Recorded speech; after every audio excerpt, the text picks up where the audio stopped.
सिद्धि की इच्छा रखने वाले पुरुष जिनकी सेवा करते हैं तथा देवता जिन्हें सब ओर से घेरे रहते हैं, उन जया नाम वाली दुर्गा देवी का ध्यान करें। उनके श्री अंगों की आभा काले मेघ के समान श्याम है। वे अपने कटाक्षों से शत्रु समूह को भय प्रदान करती हैं। उनके मस्तक पर आबद्ध चंद्रमा की रेखा शोभा पाती है। वे अपने हाथों में शंख, चक्र, कृपाल और त्रिशूल धारण करती हैं।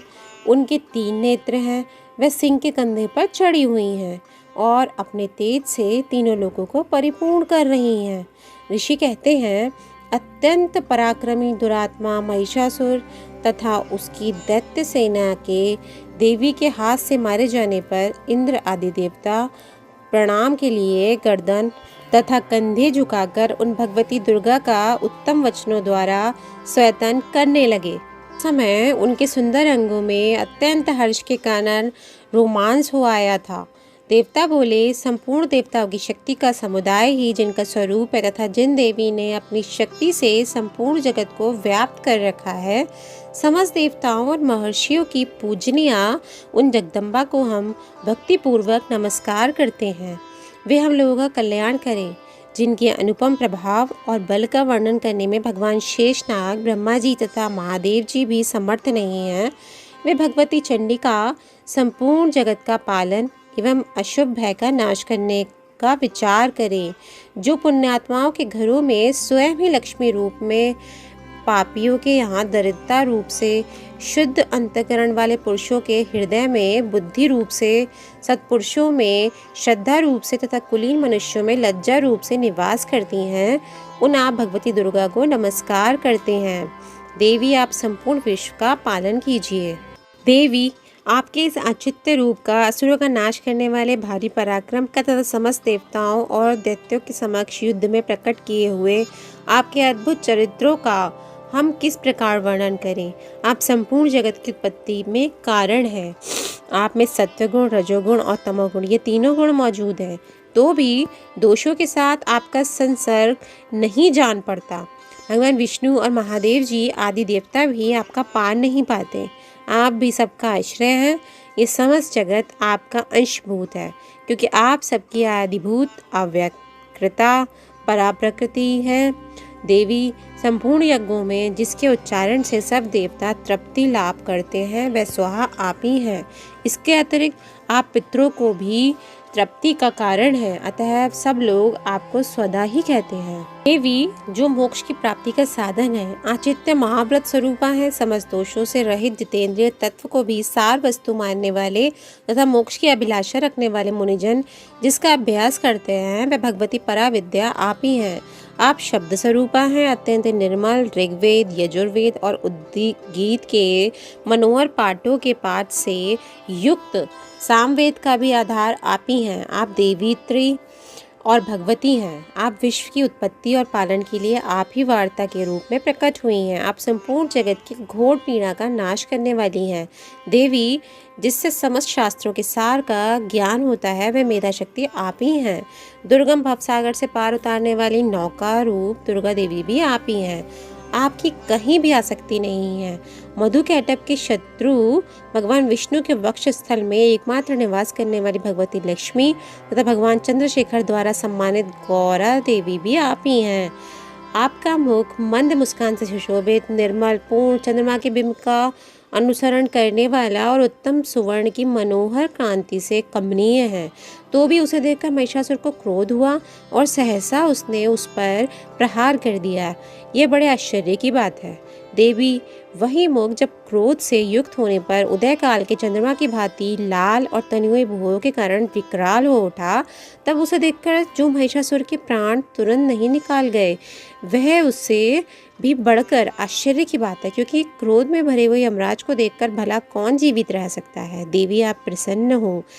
परमात्म स्वरूपा, आपके प्रसन्न होने पर जगत का अभ्युदय होता है और क्रोध में भर जाने पर आप तत्काल ही कितने कुलों का सर्वनाश कर डालती हैं।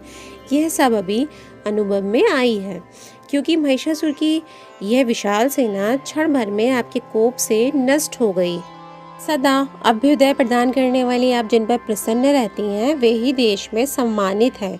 उन्हीं को धन और यश की प्राप्ति होती है। उन्हीं का धर्म कभी शिथिल नहीं होता और वे ही अपने हष्ट पुष्ट स्त्री पुत्र और भृत्यों के साथ धन्य माने जाते हैं। देवी, आपकी ही कृपा से पुण्यात्मा पुरुष प्रतिदिन अत्यंत श्रद्धापूर्वक सदा सब प्रकार के धर्मानुकूल कर्म करता है और उसके प्रभाव से स्वर्ग लोक में जाता है। इसीलिए आप तीनों लोकों में निश्चय ही मनोवांछित फल देने वाली हैं। माँ दुर्गे, आप स्मरण करने पर जब प्राणियों का भय हर लेती हैं और स्वस्थ पुरुषों द्वारा चिंतन करने पर उसे परम कल्याणमय बुद्धि प्रदान करती हैं। दुख, दरिद्रता और भय हरने वाली देवी, आपके सिवा दूसरी कौन है जिसका चित्त सबका उपकार करने के लिए सदा ही दयार्द रहता है।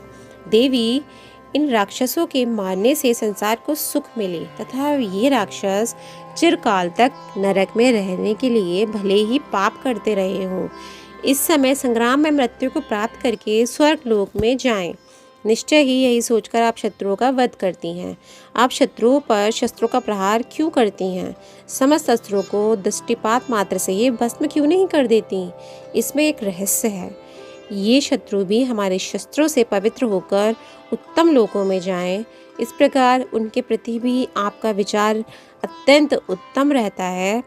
खड़ग के तेज पुंज की भयंकर दीप्ति से तथा उसके त्रिशूल के अग्रभाग की घनीभूत प्रभा से चौंधिया कर जो असुरों की आंखें फूट नहीं जा गईं, उसमें कारण यही था कि वे मनोहर रश्मियों से युक्त चंद्रमा के समान आनंद प्रदान करने वाले आपके सुंदर मुख का दर्शन करते थे। देवी, आपका शील दुराचारियों के बुरे बर्ताव को दूर करने वाला है। साथ ही यह रूप ऐसा है जो कभी चिंतन में भी नहीं आ सकता और जिसकी कभी दूसरों से तुलना भी नहीं हो सकती, तथा आपका बल और पराक्रम तो उन दैत्यों का भी नाश करने वाला है जो कभी देवताओं के पराक्रम को भी नष्ट कर चुके थे। इस प्रकार आपने शत्रुओं पर भी अपनी दया ही प्रकट की है। वरदायिनी देवी, आपके इस पराक्रम की किसके साथ तुलना हो सकती है तथा शत्रुओं को भय देने वाला तथा अत्यंत मनोहर ऐसा रूप भी आपके सिवा और कहाँ है? हृदय में कृपा और युद्ध में निष्ठुरता, ये दोनों बातें तीनों लोगों के भीतर केवल आप में ही देखी गई हैं। माता, आपने शत्रुओं का नाश करके समस्त त्रिलोकी की रक्षा की है। उन शत्रुओं को भी युद्धभूमि में मारकर स्वर्ग लोक में पहुंचाया है तथा उन्मत्त दैत्यों से प्राप्त होने वाला हम लोगों के भय को भी दूर कर दिया है। आपको हमारा नमस्कार है। देवी, आप शूल से हमारी रक्षा करें। अंबिके, आप खड़ग से हमारी रक्षा करें तथा घंटा की ध्वनि और धनुष की टंकार से भी हम लोगों की रक्षा करें। चंडी के पूर्व, पश्चिम और दक्षिण दिशा में आप हमारी रक्षा करें और ईश्वरी, अपने त्रिशूल को घुमाकर आप उत्तर दिशा में भी हमारी रक्षा करें। तीनों लोगों में आपके जो परम सुंदर एवं अत्यंत भयंकर रूप विचरते रहते हैं, उनके द्वारा भी आप हमारी तथा इस भूलोक की रक्षा करें। अंबिके, आपके कर पल्लवों में शोभा पाने वाले खड़ग, शूल और गदा आदि जो अस्त्र हों, उन सबके द्वारा आप सब ओर से हम लोगों की रक्षा करें। ऋषि कहते हैं, इस प्रकार जब देवताओं ने जगन माता दुर्गा की स्तुति की और नंदन वन के दिव्य पुष्पों एवं गंध चंदन आदि के द्वारा उनका पूजन किया, फिर सबने मिलकर जब भक्ति पूर्वक दिव्य धूपों की सुगंध निवेदन की, तब देवी ने प्रसन्न वंदन होकर प्रणाम करते हुए सब देवताओं से कहा। देवी बोली, देवताओं, तुम सब लोग मुझसे जिस वस्तु की अभिलाषा रखते हो उसे मांगो। देवता बोले, भगवती ने हमारी सब इच्छा पूर्ण की है, अब कुछ भी बाकी नहीं है, क्योंकि हमारा यह शत्रु महिषासुर मारा गया। माहेश्वरी, इतने पर भी यदि आप हमें और कुछ वर देना चाहती हैं तो हम जब जब आपका स्मरण करें तब तब आप दर्शन देकर हम लोगों के महान संकट दूर कर दिया करें तथा प्रसन्न मुखी अंबिके, जो मनुष्य इस स्त्रोतों द्वारा आपकी स्तुति करे उसे वित्त, समृद्धि और वैभव देने के साथ ही उसके धन और स्त्री आदि संपत्ति को भी बढ़ाने के लिए आप सदा हम पर प्रसन्न रहे।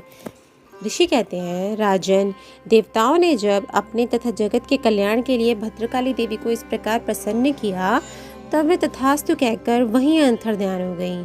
भूपाल, इस प्रकार पूर्व काल में तीनों लोकों का हित चाहने वाली देवी जिस प्रकार देवताओं के शरीरों से प्रकट हुई थी, वह सब कथा मैंने कह सुनाई।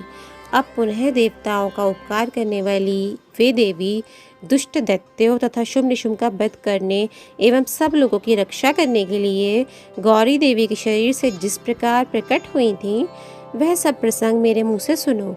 मैं उसका तुमसे यथावत वर्णन करता हूँ।